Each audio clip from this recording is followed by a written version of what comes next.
हे दोस्तों नमस्कार। एक बार फिर से स्वागत है आपके अपने यूट्यूब चैनल देव जी के ट्रिक्स में।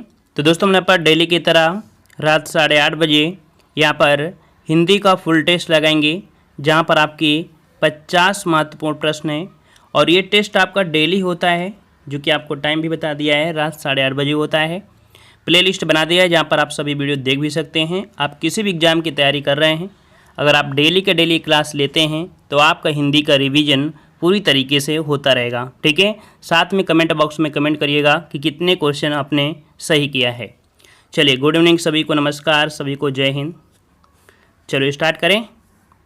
Good evening, good evening, good evening सभी को, नमस्कार। चलो स्टार्ट किया जाए। चलिए, तो क्वेश्चन यहाँ पर आपका पूछा गया है, पहला नंबर, कि जहाँ उपमेय में उपमान की संभावना प्रकट की जाए। क्या दिया गया है कि जहाँ उपमेय में उपमान की संभावना प्रकट की जाए वहाँ कौन सा अलंकार होता है। हमने काफ़ी अच्छी तरीके से आप लोगों को अलंकार भी बताया है और थ्योरी वाले वीडियो भी पढ़े हैं, तो उनको भी आप दे सकते हैं। देखो, संभावना, जब भी उपमेय में उपमान की संभावना प्रकट की जाए वहाँ पर अलंकार कौन सा होता है। चलिए जवाब दीजिए जल्दी से। चलिए, बिल्कुल सही है ऑप्शन, यहाँ पर डी आ रहा है, डी आ रहा है, बिल्कुल सही है। यहाँ पर ऑप्शन आपका हो जाएगा डी नंबर, उत्प्रेक्षा अलंकार। याद रखिए, जहाँ उपमेय में उपमान की संभावना प्रकट की जाए या कल्पना की जाए वहाँ पर उत्प्रेक्षा अलंकार आपका होता है। ठीक है, ऑप्शन आपका डी राइट हो जाएगा। चलिए आगे क्वेश्चन दिया गया है, जो कि यहाँ पर शुद्ध आपको छांटना है। तो ऐसे क्वेश्चनों में अगर आप प्रेजेंट टाइम में कह सकते हैं, प्रेजेंट ऑफ माइंड, अगर उस समय आप सही कर लेते हैं तो कर लेते हैं, नहीं तो फिर गलतियाँ भी हो जाती हैं। लेकिन फिर भी यहाँ पर अगर आप चारों ऑप्शन को देखेंगे तो कहीं ना कहीं कुछ आंसर आपको मिल जाएगा। कह रहे गर्मी की उमस के बाद वर्षा हुई, है ना, गर्मी की उमस के बाद वर्षा हुई, तो ये पॉइंट बिल्कुल सही है। याद रखिए, इस और दूसरे का ऑप्शन क्या बनेगा, ए नंबर आपका सही होगा, क्योंकि यहाँ पर दिया विश्वनाथ अपने परिवारियों के साथ, है ना, तो ऐसे यहाँ परिवारियों नहीं लिखना चाहिए था। ठीक है ना, तीर्थ यात्राओं दिया गया है आपसे, है ना, इस प्रकार से यहाँ पर छोटी छोटी गलतियाँ हैं।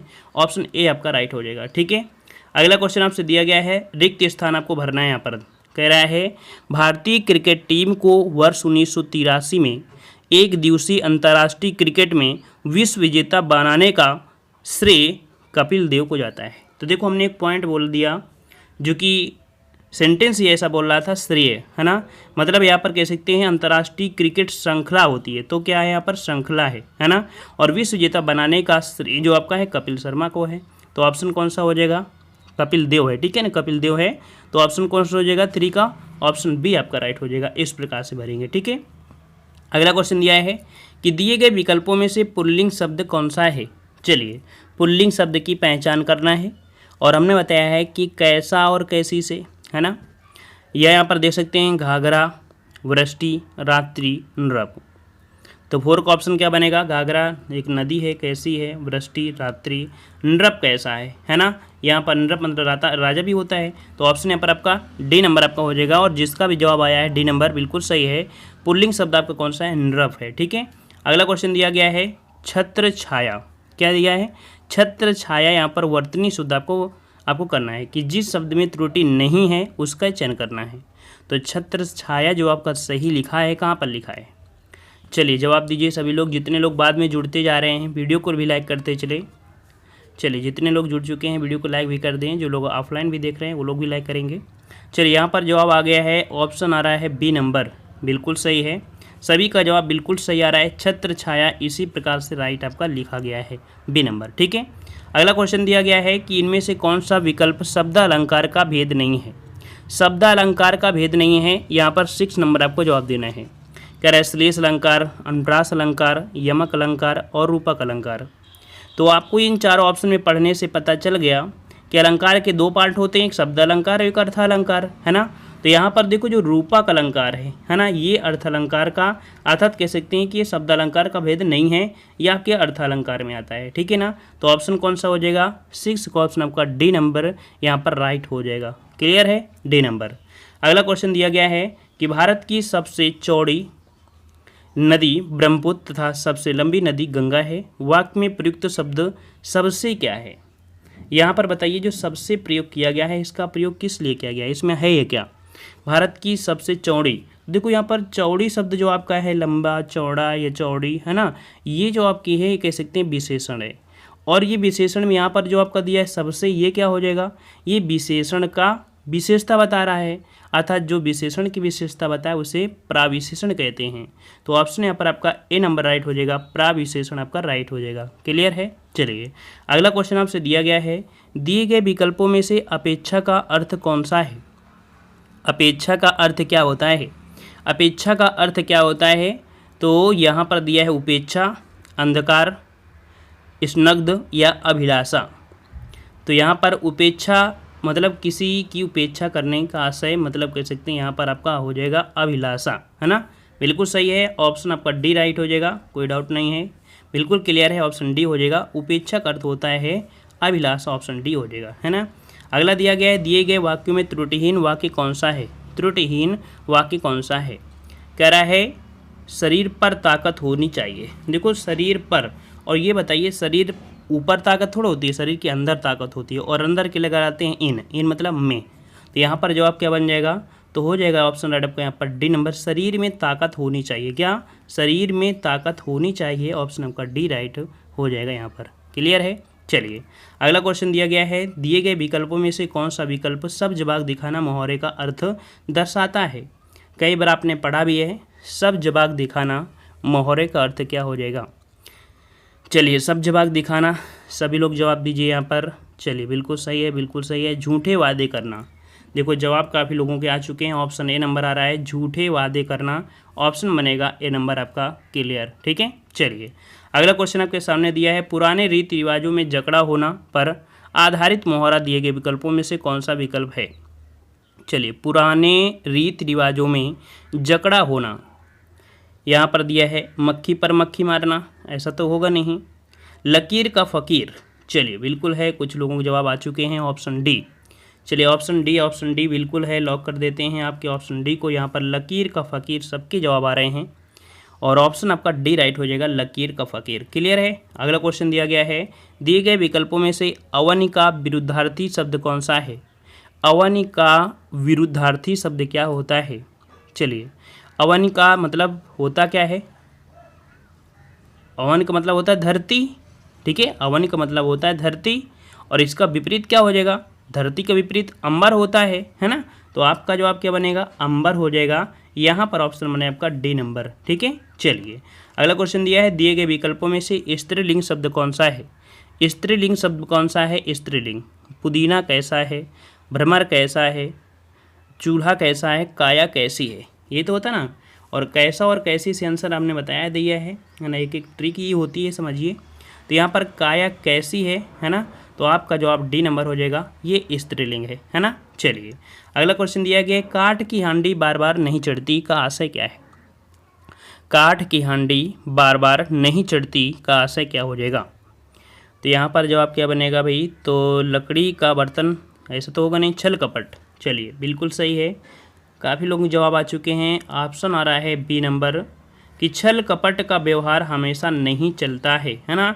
छल कपट का व्यवहार हमेशा नहीं चलता, ऑप्शन राइट आपका बी लॉक हो जाएगा, ठीक है। चलिए अगला क्वेश्चन आपके सामने दिया गया है कि लिखित भाषा में हम अपने विचार लिखकर प्रकट करते हैं, वाक्य का काल पहचानना है।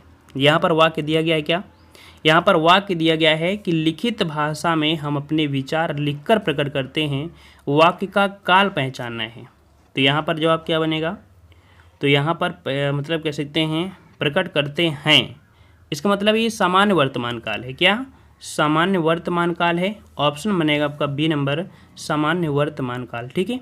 अगला क्वेश्चन आपसे दिया है, मैया मैं तो चंद खिलौना ले हूँ, पंक्ति में कौन सा अलंकार है। मैया मैं तो चंद खिलौना ले हूँ, पंक्ति में अलंकार कौन सा है। तो देखो यहाँ पर अलंकार काफ़ी ईजी होते हैं, बहुत कठिन नहीं होते हैं, लेकिन जो कठिन होता है तो बहुत ही कठिन होगा। नहीं तो जितने हम आपको बता दिए हैं, अगर उतना ही पढ़ लेते हैं तो आपको दिक्कत नहीं होती है।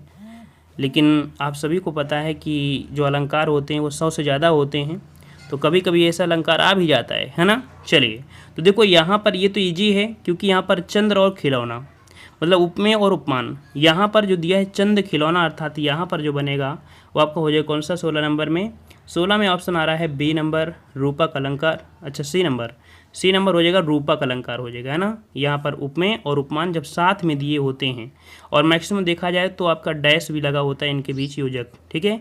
ऑप्शन यहाँ पर आपका सी हो जाएगा। अगला क्वेश्चन दिया है दिए गए विकल्पों में से सही का चयन करना है। कह रहा है यह रास्ता है सावधानी पूर्वक चलें। तो क्या होता है, रास्ता कठिन होता है या सरल होता है? भाई सावधानी पूर्वक चलना है तो इसका मतलब है रास्ता बहुत कठिन होगा, और कठिन को हम लोग यहाँ पर क्या प्रयोग करेंगे, कठिन का हम लोग यहाँ पर प्रयोग करेंगे दुर्गम, है ना। तो यहाँ पर ऑप्शन कौन हो जाएगा, सी नंबर भर दिया जाएगा तो राइट हो जाएगा कि यह रास्ता दुर्गम है, सावधानी पूर्वक चलना है, ठीक है ना। क्लियर हो गया। चलिए अगला क्वेश्चन आपके सामने दिया गया है कि कनक कनकते 100 गुनी मादकता दिखाए, वह खाए बौराए जग या देखे बौराए। दिए गए दोहे में किस अलंकार को दर्शाया गया है? तो ये क्वेश्चन तो आपने बहुत बार पढ़ा होगा। तो यहाँ पर देख सकते हैं कनक और कनक, और हमने आपको बताया है कि बिल्कुल पास पास भी आपको ऐसे क्वेश्चन आपको मिल जाते हैं। जब भी ऐसे होते हैं तो ऐसे वर्ड आपको पास पास में मिलेंगे इस वाले अलंकार में, ठीक है ना। तो यहाँ पर आपका जवाब हो जाए कौन सा, 18 नंबर में। चलिए ऑप्शन आ रहा है यहाँ पर आपके की कह रहे हैं 2 अर्थ होते हैं, एक सोना और धतूरा। इसका मतलब है यहाँ पर यमक अलंकार, बिल्कुल सही है। ऑप्शन आपका ए नंबर आपका हो जाएगा, यमक अलंकार आपका है ना। क्लियर है। चलिए अगला क्वेश्चन आपसे दिया गया है दिए गए विकल्पों में से संक्षिप्त का अर्थ कौन सा है? संक्षिप्त का अर्थ आपसे पूछा गया है, संक्षिप्त का अर्थ क्या होता है? चलिए मुख्तसर होता है, विराम होता है, या मुख्य होता है, या व्याख्या होता है। तो यहाँ पर आपसे पूछा है संक्षिप्त का अर्थ, है ना। चलिए 19 नंबर में जवाब देना है। तो संक्षिप्त का अर्थ होता है मुख्तसर। क्या होता है? मुख्तसर होता है। याद रखिए, नोट करिए, एक क्वेश्चन आपका अच्छा है। यहाँ पर ऑप्शन बनेगा कौन सा, ए नंबर। अगला क्वेश्चन दिया गया है कि उसकी दृष्टि में वह कभी इतने आदर और स्नेह के योग्य ना थी। क्या भरेंगे भाई 20 वाले में? देखिए ऑप्शन में क्या भर दिया जाए, योग्य भर दिया जाए, योग्य भर दें, लॉक कर दें। चलिए ऑप्शन को लॉक कर देते हैं, बी नंबर आपका हो जाएगा कि उसकी दृष्टि में वह कभी इतने आदर और स्नेह के योग्य ना थी, है ना। यही आपका बिल्कुल सही आपका हो जाएगा। इसमें अगर आप ये भरेंगे तो बिल्कुल क्लियर है। अगला क्वेश्चन आपके सामने दिया है कि दिए गए विकल्पों में से ऊर्ध्व शब्द के सही विलोम का चयन करना है। ऊर्ध्व का विलोम बताना है, ऊर्ध्व का विलोम। चलिए ऊर्ध्व दिया है तो इसका मतलब है कि आपका जवाब क्या हो जाएगा, अधा हो जाएगा। चलिए यहाँ पर ऑप्शन आ रहा है ऊर्ध्व का अर्थ होता है ऊपर की ओर, तो इसका मतलब विपरीत कर दीजिए, नीचे की ओर, और नीचे को हम लोग बोलते हैं आधा, है ना। तो यहाँ पर ऊर्ध्व मतलब ऊपर की ओर और आधा मतलब नीचे की ओर, तो आपका विलोम भी बन गया। ऑप्शन ए आपका राइट हो जाएगा, ठीक है। अगला क्वेश्चन आपसे दिया है दिए गए विकल्पों में स्वागत का विच्छेद क्या होगा? स्वागत का विच्छेद। चलिए संधि विच्छेद आपने पढ़ा होगा अच्छी तरीके से, है ना। चलिए स्वागत का विच्छेद यहाँ पर 22 नंबर की अगर हम बात करते हैं तो आपका जवाब हो जाएगा सुधन आगत। क्या? सुधन आगत। ऑप्शन आपका बनेगा बी नंबर, सुधन आगत आपका जवाब राइट हो जाएगा। क्लियर है। चलिए अगला क्वेश्चन आपसे दिया गया है काक पद का उपयोग कब होता है? काक पद का उपयोग कब होता है? तो यहाँ पर आपका जवाब क्या बनेगा, ऑप्शन देखना है क्या हो जाएगा। वाक्य के बीच विराम लेने पर, बार बार एक ही बात के लिए, शोक प्रकट करने के लिए, छूटे हुए अंश के लिए। तो यहाँ पर आपका जवाब क्या होता है, आपका जवाब आ रहा है, कह रहा है जब कोई अंश छूट जाता है ना। बिल्कुल सही है। देखो यहाँ पर आपका देखो विराम चिन्ह नहीं होगा, यहाँ पर आप अब इसके लिए आपको लोग जल्दी जल्दी ऐसे कर देते हैं, मतलब यहाँ पर छूटे हुए अंश के लिए होता है। जैसे आप लिख रहे हैं कोई चीज़ छूट गया है तो आप ऐसे काकपद कर देंगे तो आपका छूटा हुआ हो जाता है, ठीक है। चलिए अगला क्वेश्चन दिया है अग्नि परीक्षा किस रचनाकार की कृति है? अग्नि परीक्षा किस रचनाकार की कृति है? 24 नंबर में। तो 24 का ऑप्शन देना है और आपका जवाब बिल्कुल राइट हो रहा है। अग्नि परीक्षा के रचयिता हैं आपके तुलसी। कौन? आचार्य तुलसी। यहाँ पर ऑप्शन आपका बनेगा सी नंबर, आचार्य तुलसी हो जाएगा। और याद रखिएगा जो आपका अग्नि परीक्षा है ना, ये आयुर्वेद साहित्य पर आधारित है। किस पर? आयुर्वेद साहित्य पर आधारित है आपका अग्नि परीक्षा, ठीक है। ऑप्शन आपका सी राइट हो जाएगा। अगला दिया गया है, देखो ये वर्ण है आपके अलग अलग है, इनको पास पास में करना है। क्या बन जाएगा? तो इनकी पहचान में कुछ पॉइंट आपको देखे जाते हैं। तो देखिए यहाँ पर अगर हम बोलें कि इसको और इसको मिलाएंगे, है ना, इसको और इसको मिलाते हैं तो क्या बनेगा? यहाँ पर आपका बनेगा 6 नंबर, छा बनेगा, और ये इसको पूरा कर देगा तो ये छा आपका बन गया, है ना। और ये इसके साथ आपका दिया गया है तो इसका मतलब है कि ये बन जाएगा दक्ष, है ना। ऑप्शन बने आपका सी नंबर। अगला क्वेश्चन दिया है ब्राह्मण शब्द के शुद्ध रूप आपको चयन करना है। ब्राह्मण आपने कई बार पढ़ा भी होगा, देखा भी होगा अच्छी तरीके से। तो ये बताइए ब्राह्मण किस प्रकार से सही लिखा जाता है। चलिए ब्राह्मण किस प्रकार से सही लिखा जाएगा यहाँ पर बताइए 26 नंबर में। चलिए ब्राह्मण ब्राह्मण ऑप्शन ऑप्शन ऑप्शन आ रहा है यहाँ पर। देखो ब्राह्मण सब एक ही जैसे दिख रहे होंगे, है ना, लेकिन जब म जो होता है वो बाहर से लगा हो। कहाँ से? बाहर से। बाहर से मतलब क्या हुआ कि देखो ये वाले में छोटा बा है और यहाँ पर बड़ा बा है ना। यहाँ पर ना लिखा है तो ना तो होगा नहीं, अड़ा ही होगा। तो ऑप्शन बनेगा यहाँ पर कौन सा? बी नंबर आपका राइट हो जाएगा। ब्राह्मण होता है ऑप्शन आपका बी नंबर। ठीक है। अगला क्वेश्चन आपके सामने दिया गया है रस्म रथी के रचयिता कौन है। रस्म रथी के रचयिता कौन है यहाँ पर बताइए। रस्म रथी, चलिए यहाँ पर ऑप्शन श्याम सुंदर दास, पंडित जगन्नाथ, शिव सिंह, रामधारी सिंह दिनकर। 27 का ऑप्शन यहाँ पर आ रहा है रामधारी सिंह दिनकर। बिल्कुल सही है, बिल्कुल राइट है, कोई दिक्कत नहीं है, बिल्कुल सही दिया है। ऑप्शन डी हो जाएगा, रामधारी सिंह दिनकर हो जाएगा, रामधारी सिंह दिनकर। ठीक है ना। और इनकी और भी रचनाएं जो कि बहुत महत्वपूर्ण है, जैसे उर्वशी, कुरुक्षेत्र, हारे को हरिनाम, है ना, ये इन्हीं की हैं। तो ऑप्शन यहाँ पर आपका डी लॉक कर देंगे। अगला क्वेश्चन दिया है कि गरीब घर के लोग का जीवन दयनीय होता है, वाक्य में रेखांकित शब्दों के वचन बदलिए। मतलब यहाँ पर वचन बदलना है घर और आपका लोग। चलिए बताइए भाई यहाँ पर 28 नंबर में क्या बनेगा। तो घर का वचन घरों हो जाएगा, लोग का वचन लोग होगा। इसका मतलब है यहाँ पर सही जवाब क्या बनेगा 28 नंबर में। घर का बहुवचन घर, तो लोग का बहुवचन लोगों होना चाहिए, है ना, लोगों होना चाहिए। तो इसका मतलब हम ये करें, घरों कर दें और लोग। देखो यहाँ पर ऑप्शन बने कौन सा? ए नंबर। घर का बहुवचन घरों और लोग का बहुवचन लोग ही होता है। ठीक है, यहाँ पर ऑप्शन आपका ए नंबर आपका हो जाएगा। कौन सा? ए नंबर आपका होता है। ठीक है, चलिए इसका ऑप्शन ए आपको लगाना है, याद रखिए, घर का घरों और लोग का लोग होता है। अगला क्वेश्चन दिया है चंद रुपए बचाने के चक्कर में कई लोगों को शर्मसार होना पड़ा, इस वाक्य में प्रयुक्त विशेषण का भेद पहचानना है। देखो यहाँ पर ये नहीं दिया है कितने रुपए, बस बोला गया है कितना? चंद रुपए दिया गया है। अब ये आपको तो नहीं पता है कितने रुपए हैं, क्लियर तो नहीं है। इसका मतलब है कि संख्या तो है क्योंकि गिन सकते हैं। तो इसका जवाब बने कौन सा? अनिश्चित संख्यावाची विशेषण। ऑप्शन बनेगा कौन सा? यहाँ पर आपका डी नंबर आपका राइट हो जाएगा। अगला क्वेश्चन आपसे दिया गया है कि निम्न दिए गए विकल्पों में से सही विकल्प का चयन करना है और रिक्त स्थान आपकी पूर्ति करना है। शब्द के जिस रूप से यह ज्ञात हो कि वह शब्द का है या स्त्री जाति का, उसे क्या कहते हैं। तो यहाँ पर 23 नंबर में क्या बनेगा? शब्द के जिस रूप से यह ज्ञात हो कि वह शब्द पुरुष जाति का है या स्त्री जाति का, उसे लिंग कहते हैं, है ना। यहाँ पर देखिए ऑप्शन बने कौन सा? C number. यहाँ पर आप भर देंगे पुरुष जाति, है ना, उसे हम लोग लिंग कहते हैं, है ना। क्लियर हो गया ना, क्योंकि स्त्री जाति है तो पुरुष जाति हो जाएगा। ठीक है। अगला क्वेश्चन आपसे दिया गया है इनमें से बिहारी हिंदी का रूप नहीं है। बिहारी हिंदी का रूप नहीं है। चलिए भोजपुरी, अवधी, मगही और आपका मैथिली। जवाब यहाँ पर अच्छा क्वेश्चन है, जवाब भी कुछ लोगों के आ चुके हैं। यहाँ पर ऑप्शन आ रहा है ऑप्शन, चलिए सब लोग जवाब दीजिए, बी नंबर। बिल्कुल सही है, बी नंबर। अच्छा ये बताइए बी नंबर जो आपका दिया है अवधी, ये किस भाषा से है, मतलब कहाँ की हिंदी में आता है? ये जो आता है किस हिंदी में आता है? हमने कई बार आपको बताया भी है ना, कई बार आपको बताया है कि अवधी ये जो आपका आता है अवधी बघेली छत्तीसगढ़ी, मतलब ये पूर्वी हिंदी में, किस में? ये पूर्वी हिंदी का आपका है ना, उसकी उपभाषा आपकी है, क्योंकि पूर्वी हिंदी की होती हैं 3 ABC, अवधी बघेली छत्तीसगढ़ी। ऑप्शन आपका बी हो जाएगा। ठीक है। अगला क्वेश्चन दिया गया है विमुक्त करना या छूट देना के लिए उपयुक्त शब्द क्या हो जाएगा।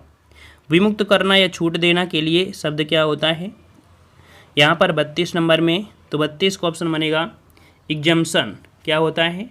एग्जम्पशन। ऑप्शन बनेगा आपका सी नंबर। ठीक है। अगला क्वेश्चन दिया है उत्थान में कौन सा उपसर्ग प्रयुक्त हुआ है। चलिए यहाँ पर बताइए उत्थान में कौन सा उपसर्ग प्रयुक्त हुआ है। उत्थान में कौन सा उपसर्ग प्रयुक्त हुआ है। चलिए 33 नंबर में, 33 नंबर में 33 का ऑप्शन आ रहा है यहाँ पर आपका डी नंबर। तो देखो यहाँ पर उत्थान में कौन सा है, तो यहाँ पर उपसर्ग पूछा गया है ना, तो उत निकल कर आ जाएगा। उत शब्द आपका निकल के आएगा ना, क्योंकि आधा शब्द यहाँ पर है तो निकलेगा उत निकलेगा। ठीक है, उत और थान। ठीक है, अगला क्वेश्चन आपसे दिया है अशुद्ध वाक्य का चयन करना है। 34 नंबर में अशुद्ध वाक्य का चयन करना है। जो परिश्रम करता है वह सफल होता है। चलिए सही है। इतनी रात गई आप कहाँ थे। चलिए यहाँ पर 34 नंबर में देखिए ऑप्शन बी वाले में थोड़ा सा लग रहा है, क्या कह रहा है, इतनी रात गई आप कहाँ थे, यही आपको मिल गया। ठीक है, इतनी रात गई आप कहाँ थे, तो रात गई नहीं, इसे आप ऐसे यूज नहीं करते हैं, है ना। इतनी रात तक आप कहाँ थे ऐसे बोल सकते थे। ठीक है, अगला क्वेश्चन आपसे दिया गया है यथासाध्य शब्द में समास क्या है। यथासाध्य शब्द में समास क्या है। द्विगु समास, द्वंद्व समास, अव्ययी भाव समास, इनमें से कोई नहीं। चलिए तो यथा क्या है, ये पॉइंट जो आपका यथा है ये क्या है, एक अव्यय है ना, अव्यय है। और जिसमें अव्यय होता है ना, वही अव्ययी भाव समास होता है, अर्थात वही उपसर्ग होता है, क्योंकि उपसर्ग ही क्या होता है, अव्यय होता है। ये जो आपका है इसमें यथा, ये तो क्या है, उपसर्ग है ना इसमें, और जो उपसर्ग होता है वही तो आपका पहला पद प्रधान होता है, और पहला पद प्रधान किस में होता है, अव्ययी भाव समास में होता है। ठीक है ना, ऑप्शन आपका सी हो जाएगा। अगला है हरिश्चंद्र में संधि कौन सी है। हरिश्चंद्र में जो संधि बनेगी वो आपकी कौन सी बनेगी। अगर आप इसे तोड़ते हैं तो आपके पास क्या बनेगा, हरि धन चंद। क्या बनेगा, हरि धन चंद बनेगा, अर्थात यहाँ पर ऑप्शन आपका सी राइट हो जाएगा। विसर्ग संधि है, क्या विसर्ग संधि हो जाएगा। रूल होता है कि विसर्ग के बाद अगर चा छा आए तो विसर्ग का सा हो जाता है। ठीक है ना, इस कारण से।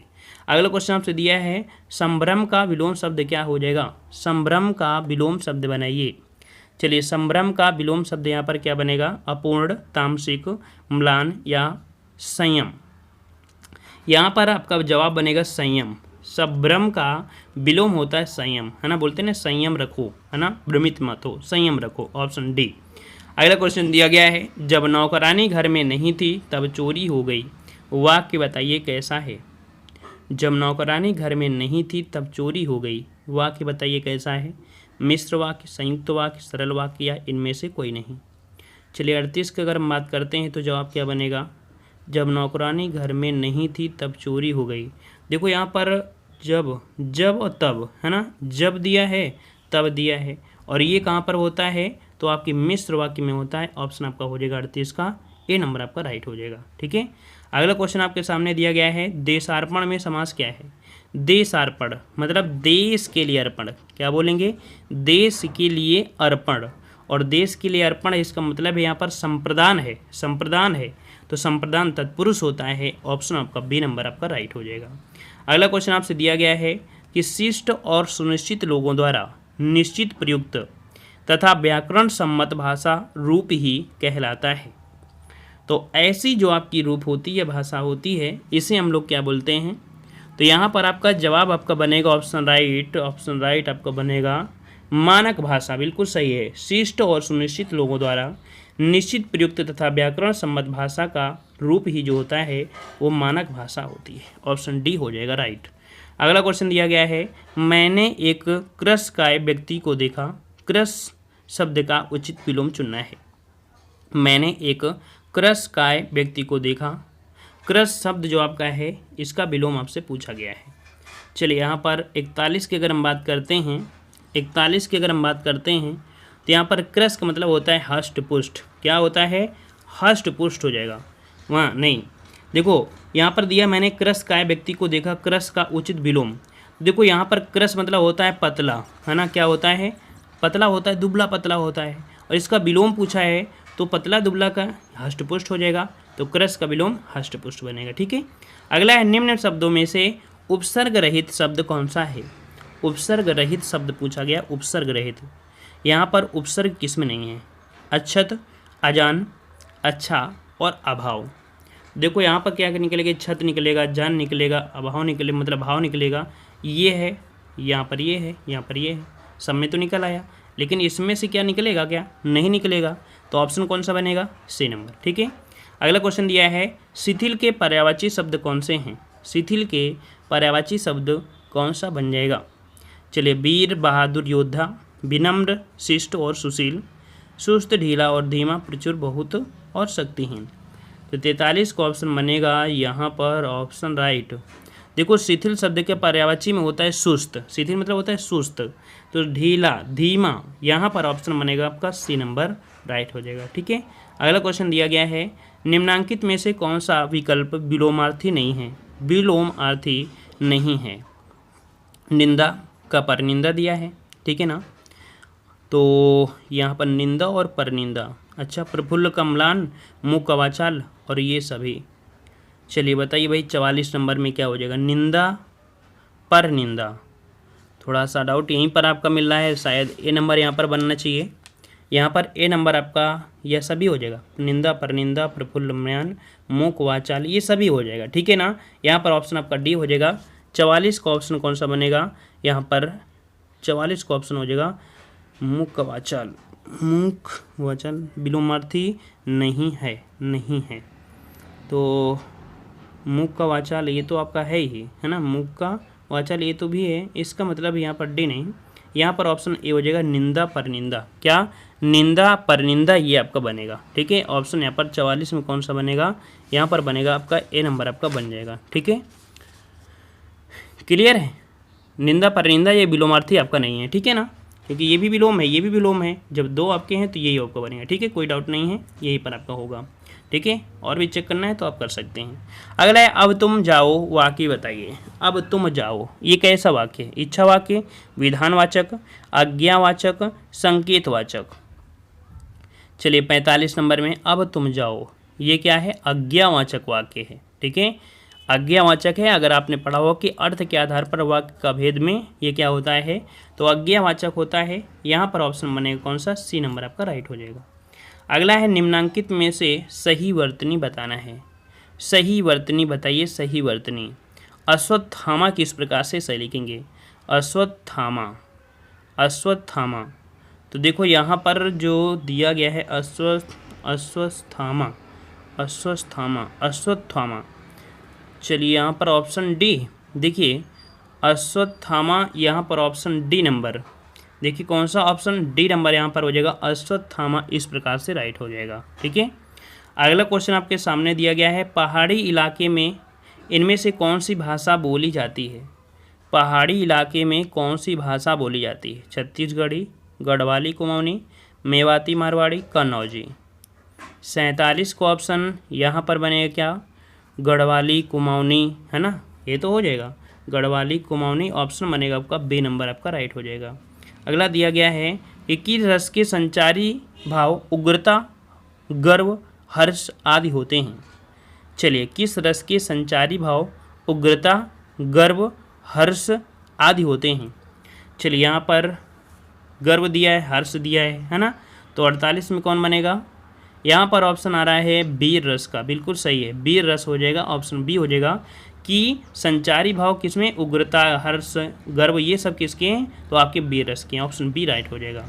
अगला क्वेश्चन आपके सामने दिया गया है, यहाँ पर दिया गया है क्या? कह रहा है हेड मास्टर में किस प्रकार का उपसर्ग लगा हुआ है?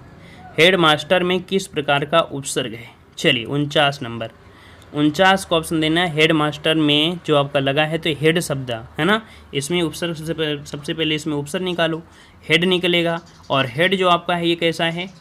अंग्रेजी है। कैसा है? अंग्रेजी है, तो आपका जवाब क्या बनेगा? यहाँ पर बनेगा अंग्रेजी उपसर्ग है, ऑप्शन आपका डी नंबर आपका हो जाएगा। अगला क्वेश्चन दिया है हथियार डाल देना मुहावरे का सही अर्थ क्या है? हथियार डाल देना मुहावरे का सही अर्थ क्या बनेगा? चलिए यहाँ पर जवाब देना है, और इस प्रश्न का जवाब आप लोगों को कमेंट बॉक्स में कमेंट करना है। अगर आप ऑफलाइन देख रहे हैं तो ऑफलाइन भी दीजिए, ठीक है ना। तो इस प्रश्न का जवाब दीजिए, इजी है, कोई कठिन नहीं है, ठीक है ना। तो उम्मीद है आपको पसंद आया है, और हमने बताया है कि क्लास जब स्टार्ट होती है तभी से जुड़ा करें, ताकि ये पता चल पाए कि 50 प्रश्न में आपने कितना सही किया है। अगर आप बीच से आएंगे तो क्या पता चलेगा कि आपने कितना सही किया है? कहोगे यहाँ से आए थे, यहीं से इतना सब्जी सही कर लिया है। तो भाई जब शुरुआत से जुड़ोगे, देखो रिवीजन आप चाहे कहीं करिए, और यहाँ तो हम आपको डेली रिवीजन करते हैं। आप किसी भी एग्जाम तैयारी कर रहे हैं, जब आपको डेली रिवीजन आपको करना मिल रहा है, नए नए प्रैक्टिस सेट आपको देखने को मिल रहे हैं, ठीक है ना, तो फिर आप समझ सकते हो इसमें कि आपको स्टार्टिंग से जुड़ना चाहिए, ताकि प्रतीत हो कि नहीं हाँ वास्तविकता हमने टेस्ट को लगाया है ना। नहीं तो वो तो फ़र्ज अदायगी हो गया कि हमने फ़र्ज निभा दिया, आए सर के पास ड्यूटी निभा दिया, है ना। चलिए तो कमेंट बॉक्स में कमेंट करिएगा, ठीक है। और पसंद आया है तो वीडियो को लाइक शेयर जरूर करें, ठीक है। सब लोग लाइक करेंगे, ठीक है। जय Hind, Vande Mataram, good night, take care, जय हिंद।